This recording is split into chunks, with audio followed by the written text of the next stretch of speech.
Allah, saya tahu Allah kasih yang terbaik buat dia, makanya saya nggak mau nyusahin jalannya dia lagi. Saya harus ikhlas, saya harus rela biar bagaimana dia udah memberi yang terbaik buat saya. Peristiwa kecelakaan yang dialami Alex memang muncul dalam bentuk berbagai versi. Untuk mendapatkan gambaran sebenarnya, naas yang menimpa suami Nia Zulkarnain, Cek dan Ricek juga mewawancarai Aditya Renandri, navigator Alex.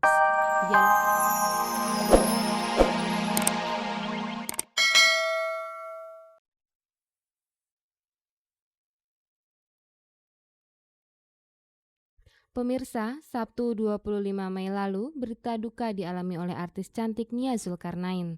Suaminya Ahmad Iskandar Zulkarnain yang biasa disapa Alex, meninggal dunia dalam sebuah kecelakaan saat melakukan latihan rally di Serpong. Mobil yang dikendarainya menabrak tanggul sehingga membuat mobil yang dikendarai Alex kehilangan kendali dan terguling. Alex langsung dilarikan ke rumah sakit Asobirin dan meninggal di perjalanan. Peristiwa itu tentu saja mengejutkan Nia Zulkarnain, karena belum lama, tepatnya tanggal 19 Mei lalu, Alex dan Nia baru saja merayakan ulang tahun perkawinannya yang keempat. Sementara pada tanggal 23 Mei lalu, Alex merayakan ulang tahunnya yang ke-39. Dan yang semakin membuat hati Nia sedih, ia tidak berada di samping Alex saat musibah itu terjadi. Nia tengah dalam perjalanan ke Singapura untuk menjalani terapi dalam usahanya untuk mendapatkan anak dalam pernikahannya dengan Alex. Jenazah Alex dimakamkan di tanah kusir keesokan harinya. Nia Zulkarnain terakhir bertemu dengan suaminya malam sebelum ia berangkat ke Singapura. Menurut Nia, ketika itu ia sempat melarang Alex untuk latihan karena kesehatannya kurang baik. Nia sama sekali tidak menyangka kalau Jumat malam itu adalah pertemuan terakhirnya dengan suami tercinta. Malam sebelumnya waktu dia udah sakit, dia nggak bisa tidur, dia keluar, jadi udah tidur terus dia keluar kamar, dia bilang kedinginan, terus kemudian minta teh, minta dibikinin roti. Di situ yang saya bilang kalau nggak kuat nggak usah balap. Kemudian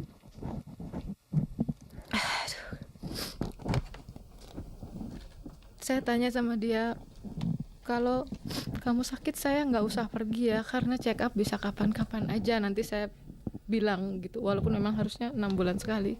Saya bilang bisa nanti lain kali. Nggak apa-apa, kamu pergi aja kok, kan nggak lama, nanti pulangnya dioleh-olehin piala buat kamu. Saya biasanya nggak pernah ngelarang dia untuk balap atau rally, tapi kemarin saya larang dia karena saya lihat dia mau flu dan dia diam sudah 2 hari ini. Jadi saya bilang sama dia, kalau kamu sakit, kalau kamu nggak kuat, nggak usah rally. Dia bilang nggak apa-apa kok, nanti saya sembuh, besok saya sembuh. Sebelum berangkat ke Singapura, Nia sempat merasakan sikap Alex yang berbeda. Terakhir saya pamit sama dia karena biasanya dia selalu nganter saya ke airport, tapi kali itu enggak karena jam kita sama. Jadi jam 9 flight saya, jam 9 dia latihan di BSD. Jadi saya pergi, dia lagi di kamar mandi dan saya pamit. Pada saat saya cium tangan, dia ngeliatin saya aja gitu, tapi nggak tahu ya, waktu itu sih sebenarnya mungkin firasat istri ya, matanya natapnya senyum tapi udah, mulutnya senyum tapi udah matanya kosong gitu. Saya masih tanya, kamu nggak apa-apa? Enggak, saya boleh pergi? Boleh. Saya ditelepon pertama kali itu saya baru landing, masih di dalam taksi, dan waktu itu beritanya masih cuma kecelakaan. Cuman hati saya udah nggak enak karena begitu saya tanya, Alex gimana? Kemudian dia bilang, saya nggak bisa ngomong apa-apa mbak, saya nggak berani bilang apa-apa, tapi ada pendarahan di kepala, jadi tolong didoain aja gitu. Saya suruh taksinya balik untuk cari flight yang paling cepet. Cuma saya pikir kok saya nggak ditelepon-telepon lagi, lalu saya berinisiatif untuk nelpon ke handphone suami saya, yang angkat Tony lagi. Terus dia bilang dia sudah ada di rumah sakit. Begitu dia bilang, yang sabar ya mbak, yang kuat ya mbak, saya udah tahu. Dan saya bilang innalillahi wa inna ilaihi rajiun. Pada saat-saat terakhir Nia bersama Alex, Nia tidak merasakan firasat kalau ia akan kehilangan Alex untuk selama-lamanya.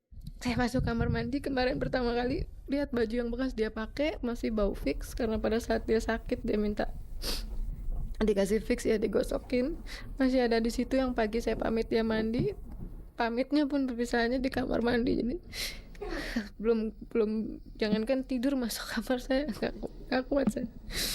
Kayak apa ya? Ya bukan nggak pasrah, saya ikhlas, tapi namanya manusia ya, karena rasanya kayak disambar petir gitu. Nia memang harus merelakan kepergian Alex menghadap sang Halik.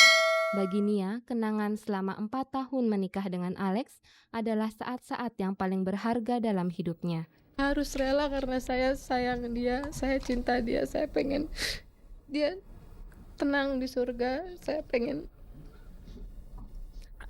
saya tahu Allah kasih yang terbaik buat dia, makanya saya nggak mau nyusahin jalannya dia lagi. Saya harus ikhlas, saya harus rela, biar bagaimana dia udah memberi yang terbaik buat saya.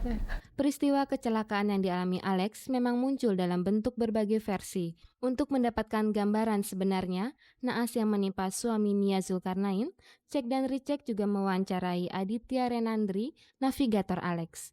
Dialah orang terakhir bersama Alex sebelum maut menjemputnya. Kemarin tuh setelah habis jumping, terus mobil tetap dalam keadaan lurus, tapi saya nggak tahu kenapa tiba-tiba belakangnya tuh miring, jadi miring. Setelah miring itu mobilnya mendekati pinggiran sirkuit. Habis itu Bang Alex bilang ke saya, remnya hilang. Saya cuma diam aja, cuma baca doa aja. Saya udah nggak bisa ngapa-ngapain lagi. Setelah Bang Alex bilang remnya hilang, udah mobilnya terpental. Pas mobilnya mendarat, saya langsung ngeliat Bang Alex karena suara Bang Alex nggak ada. Saya ngeliat sebelah kanan, ternyata Bang Alex nggak ada sebelah kanan saya. Itu saya juga benar-benar nggak habis pikir gitu loh. Kita berdua benar-benar pakai safety belt, tapi Bang Alexnya bisa keluar gitu loh. Saya sendiri, malah safety belt saya sendiri yang putus gitu. Safety beltnya Bang Alex nggak putus sama sekali gitu. Bagaimana kondisi kecepatan mobil saat kehilangan rem? Kira-kira 80 km. Kita pikir tuh hanya survei lapangan gitu. Jadi bukan untuk race. Kalau race kan beda sama survei gitu. Biasanya lebih speednya lebih cepat. Kalau di race kemarin juga kita kecepatannya juga nggak yang benar-benar yang full gitu. Apakah kondisi mobil Alex memang kurang baik untuk rally? Kondisinya sih udah siap untuk ngikuti pertandingan gitu. Tapi ya nggak tahu, mungkin pas setelah udah setengah perjalanan mungkin ada trouble, itu kita nggak tahu setelah itu. Lalu bagaimana pereli senior Chandra Alim menanggapi kecelakaan yang dialami oleh Alex itu? Benarkah dalam peristiwa ini ada indikasi kalau Alex lalai memperhatikan keselamatannya dengan melanggar standar operation prosedur atau SOP seorang pereli? Kelihatannya almarhum mungkin apa untuk memasang safety belt, melihat kenyataan bahwa navigatornya itu tidak mengalami cedera yang serius. Ya walaupun ya takdir itu adalah yang Maha Kuasa yang punya. Tapi ya sepanjang kita bicara tentang safety, saya pikir di sini terdapat suatu kealpaan gitu melihat keadaan yang ada. Mungkin almarhum karena excited, ya dia baru masuk gitu, jadi baru satu putaran. Biasanya kita mengadakan pengenalan dulu dengan kecepatan yang relatif rendah, satu putaran. Setelah cek keadaan sudah sempurna dalam kendaraan kita, baru kita all out.